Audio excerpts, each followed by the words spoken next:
আমাদের আমাদের বাবা অনেক বৃদ্ধ মানুষ, আমরা পানি নিতে পারি না যতক্ষণ না আমাদের কম পানি নিয়ে চলে যায়। মুসা আলাইহিস সালাম একটু বললাম না ফিজিক্যালি খুব স্ট্রং ছিলেন, থাকে না বডি বিল্ডার সামনে গিয়ে কথা বলে সরো পানি নিতে দাও, তখন মানুষ একটু মূল্যায়ন করে না। তো মুসা আলাইহিস সালাম এভাবে পানি নিয়ে দিলেন এবং বাছুরদেরকে পানি পান করালেন, করিয়ে গাছের নিচে এসে বসে আছেন। বসে বসে তিনি দোয়া করছেন, এই যে দোয়াটা তিনি দোয়া করছেন, রব্বি, একটা নেক কাজ করলেন, নেক কাজ করলেন না, মানুষের উপকার করলেন, নেক কাজ করে এসে গাছের নিচে বসে দোয়া করছেন, আল্লাহ এখানে তো আমার খাবার পানি বাসস্থান কিছুই নাই, আমি কি করব? রব্বি ইন্নি লিমা আনজালতা ইলাইয়া মিন খায়রিন ফাকির, রব্বি ইন্নি লিমা আনজালতা ইলাইয়া মিন খায়রিন ফাকির। আবার বলেন, রব্বি ইন্নি লিমা আনজালতা ইলাইয়া মিন খায়রিন ফাকির। অর্থ হচ্ছে, হে আল্লাহ, তুমি তোমার পক্ষ থেকে আমার উপরে যে নিয়ামতগুলো দিবে আমি এর জন্য ফকির হয়ে বসে আছি। আল্লাহ অর্থ বুঝে পড়বেন ভাই, নামাজ রোজা হজ যাকাত যাই করেন আল্লাহর ওয়াস্তে অর্থ বুঝে পড়বেন। অর্থ বুঝে পড়লে আপনার ইবাদতের স্বাদ পাবেন, তৃপ্তি পাবেন, আল্লাহর সাথে কানেকশন হবে, আল্লাহর নূর পাবেন, মাআরিফত পাবেন, সত্য স্বপ্নও দেখবেন তখন ইনশাআল্লাহ। তখন শুয়ে শুয়ে সত্য স্বপ্ন দেখবেন ইনশাআল্লাহ। আল্লাহ পাক তৌফিক দান করে দেন। এবার আল্লাহ পাকের সাহায্য নেমে আসলো, ওই দুই মেয়ের মধ্যে একজন হেঁটে হেঁটে চলে আসে। এবার এই মেয়ের হাঁটা সম্পর্কেও কোরআন কথা বলেছে, সুবহানাল্লাহ।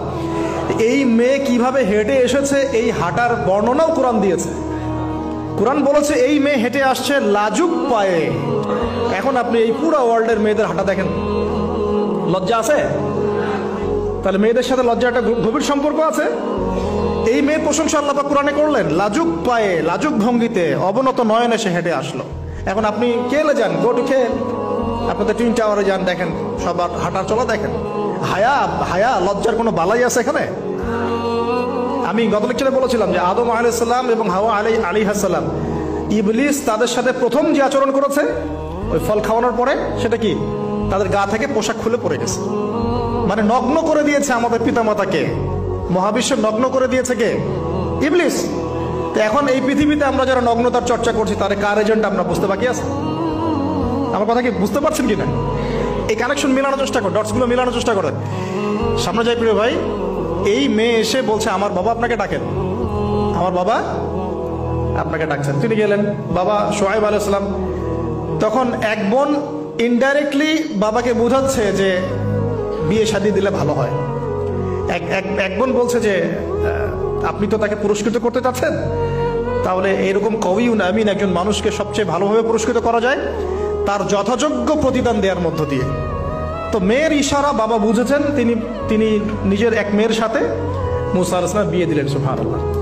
তবে শর্ত দিলেন, দেন মোহর কি? মোহর তো নাই। মোহর কি এবার? মোহর হচ্ছে 8 বছর তোমাকে আমার ফার্মে কাজ করতে হবে। এটা আগেকার একটা স্টাইল ছিল, সুন্নাহ। এটা এখন নাই, যদিও আগে এরকম ছিল যে দেনমোহর দেওয়ার জন্য এই একটা পদ্ধতি ছিল। যেমন ইয়াকুব আলাইহিস সালামের ক্ষেত্রেও এরকম 7 বছরের কথা আসছে, তিনি 7 বছর তার শ্বশুরের ফার্মে কাজ করেছেন। এটা নতুন ছিল না ওই সময়, এটা কমন ছিল। এখন যেমন আমাদের দেশে কমন 10 লাখ টাকা মোহর হবে, 10,000 টাকা দিব, বাকিটা সব বাকি, তাই না? তো এরকম আর কি কমন কিছু বিষয় থাকে আর কি। আস্তাগফিরুল্লাহ, মাফ করো। বলবে বাসরাতে, বলবে আমাকে মাফ করে দাও। শুরুতেই নিজের গায়রথহীনতার পরিচয় দিল। আবার এদিকে শ্বশুরের কাছে মাশাআল্লাহ মোটা অঙ্কের ডোনেশন নিতে চাচ্ছে, যৌতুক।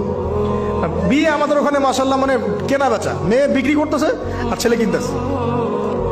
এবার 8 বছর পূর্ণ করা হলো, তিনি আরো 2 বছর 10 বছর পূর্ণ করলেন। এই 10 বছরে মুসা আলাইহিস সালাম নববী পরিবেশ পেলেন, অভিভাবক পেলেন, স্ত্রী পেলেন, প্রেমময়ী সন্তান ইত্যাদি সবকিছু। এবার আল্লাহ রাব্বুল আলামিন তাকে মিশরের দিকে যাওয়ার যে সময়টা এখন হয়ে গেছে, 10 বছর হয়ে গেছে, মিশরের দিকে যেতে হবে। যাওয়ার পথে স্ত্রীর প্রসব বেদনা উঠেছে। তখন মুসা আলাইহিস সালাম আগুন খুঁজছেন। আগুন কি খুঁজছেন ভাই? আগুন খুঁজতে খুঁজতে খুঁজতে খুঁজতে তুর পাহাড়ের ওখানে গিয়ে দেখছেন যে আগুন গাছে জ্বলছে, সবুজ পাতার উপরে আগুন। তিনি অবাক। এই সময় আওয়াজ আসলো, বিসমিল্লাহির রহমানির রহিম, ইন্নী আনা রাব্বুক ফাখলা'না আলাইক ইন্নাকা বিল ওয়াদিল মুকদ্দাস তুয়া। মুসা, ইন্নানি আনা আল্লাহ লা ইলাহা ইল্লা আনা ফা'বুদনি ওয়া আকিমিস সালাতা লিযিকরি। মানে এখানে অনেকগুলো কথা আছে, সূরা তাহার মধ্যে আছে।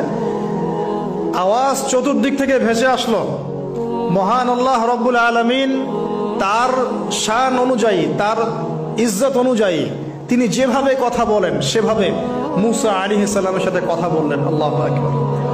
বললেন, ইয়া মূসা, হে মূসা, ইন্নানি আনা আল্লাহ, নিশ্চয় আমি আল্লাহ, লা ইলাহা ইল্লা আনা, আমি ছাড়া কোনো ইলাহ নাই, ফা'বুদনি, তুমি আমার ইবাদত করো, ওয়া আকিমিস সালাতা লিযিকরি, আমার ইবাদতের জন্য সালাত কায়েম করো, আমার জিকিরের জন্য সালাত কায়েম করো, আমার স্মরণের জন্য সালাত কায়েম করো। ফাখলা'না আলাইক, তোমার জুতা খুলে ফেলো, ইন্নাকা বিল ওয়াদিল মুকাদ্দাসি তুয়া, তুমি তুয়া উপত্যকায় আছো, পবিত্র তুয়া উপত্যকায় আছো। আদব শেখানো হলো। এভাবে অনেক কথোপকথন হলো। নবী মুসা আলাইহিস সালাম ভয় পেয়ে গেলেন এবং আল্লাহ পাক আরো কথা বললেন, ওয়ামা তিলকা বিয়ামিনিকা ইয়া মূসা, তোমার ডান হাতে এটা কি? মূসা আলাইহিস সালাম বলছেন, ক্বালা হিয়া আসায়া আতাওয়াক্কাউ আলাইহা ওয়া আহুশু বিহা আলা গনামি ওয়া লিয়া ফিহা মাআরিব উখরা, এটা তো আমার লাঠি, এটা দিয়ে আমি ডালপালা পারি, আমার ওই যে গবাদি পশু চড়াই। আল্লাহ পাক বলছেন যে ছুঁড়ে মারো, আলকিহা ইয়া মূসা, এটা ছুঁড়ে মারো। ফালকাহা, তিনি ছুঁড়ে মারলেন, ফাইদা হিয়া হাইয়াতুন তাসা, এবং এটা ছোটাছুটি শুরু করলো, বড় একটা সাপ হয়ে গেল। সুবহানাল্লাহ। এগুলো কোনো গাল গল্প নয়, এগুলো আল্লাহ রাব্বুল আলামিনের মুজিজা, মুজিজাতুল কুবরা, এটা বড় মুজিজা। তিনি পিছনের দিকে দৌড়ানো শুরু করলেন সাপ দেখে, খাইফা ইয়াতারাক্কাব, মানে ভয়ে দৌড়ানো শুরু করলেন। আল্লাহ পাক বলছেন, লা ইয়াখাফু লাদাইনাল মুরসালিন, আমার কাছে রাসূলগণ ভয় পায় না, তুমি ভয় পেও না, তুমি ওটাকে ধরো পিছন থেকে, সেটা আবার লাঠি হয়ে যাবে। পিছন থেকে হাত দেয়া হলো, লাঠি হয়ে গেল। সুবহানাল্লাহ। এবার বলছে যে তুমি তোমার বগলের নিচে হাত ঢুকাও। মূসা আলাইহিস সালাম বগলে হাত ঢুকালেন, বের করলেন, হাত থেকে টর্চ লাইটের মতো আলো বের হওয়া শুরু। এটা দ্বিতীয় নিদর্শন। কেন দেয়া হলো নিদর্শন? এবার আল্লাহ পাক তার দায়িত্ব তাকে বলছেন, তোমাকে নিদর্শনগুলো কেন দিলাম, তোমাকে মনোনীত কেন করলাম, কেন তোমাকে মনোনীত করলাম মূসা, তোমার কাজটা কি? তোমার কাজ এখন এইটা, ইযহাব ইলা ফিরআউনা ইন্নাহু তাগা, তুমি ফিরআউনের কাছে যাও। ফিরআউন সীমা লঙ্ঘন করেছে, মনে আছে ফিরআউনের কথা? সীমা লঙ্ঘন করেছে।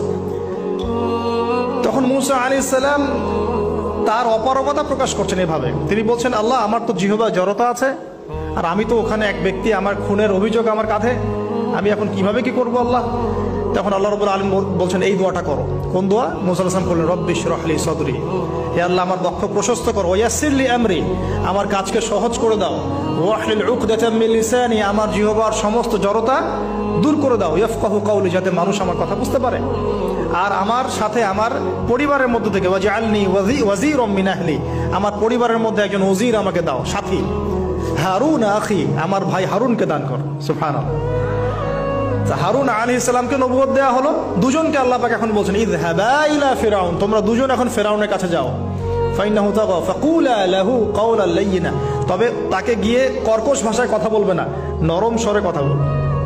দায়ীদের এখানে সুন্নাহ, দায়ীদের জন্য শিক্ষা আছে, দায়ী আলেম যারা মুবাল্লিগ তাদের শিক্ষা আছে। ফিরআউনের সামনে গিয়ে দাওয়াত দিলেও কিভাবে দিতে হবে? ফাকুলা লাহু কাওলান লাইয়িনা, নম্রভাবে কথা বলো।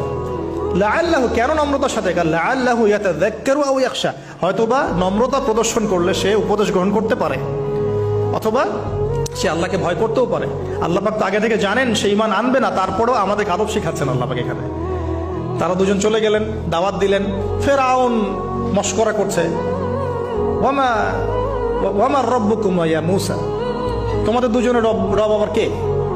হ্যাঁ, মূসা আলাইহিস সালাম বুঝাচ্ছেন, রব্বি আল্লাযী, আমার রব সেই রব যিনি জীবিতকে মৃত করেন, মৃতকে জীবিত করেন, ইত্যাদি।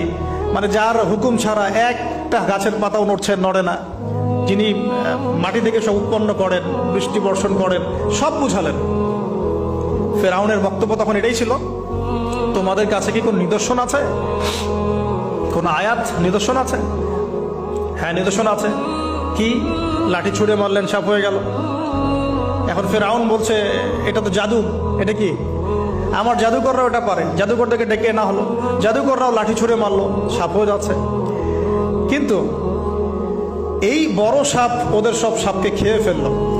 তখন ফিরআউন কিন্তু ভয় পেয়ে গিয়েছিল। এরপরেও এই হাত বের করে আলোর এই নিদর্শন দেখানো হলো, তাওহীদের দাওয়াত দেওয়া হলো, ফিরআউনকে ভয় করতে বলা হলো, ফিরআউনকে সতর্ক করা হলো যে আমার রব, আপনার রব, সবার রব হচ্ছেন আল্লাহ। সবকিছু বোঝানো হলো, কিন্তু ফিরআউন এই কোনো কথাই গ্রহণ করলো না।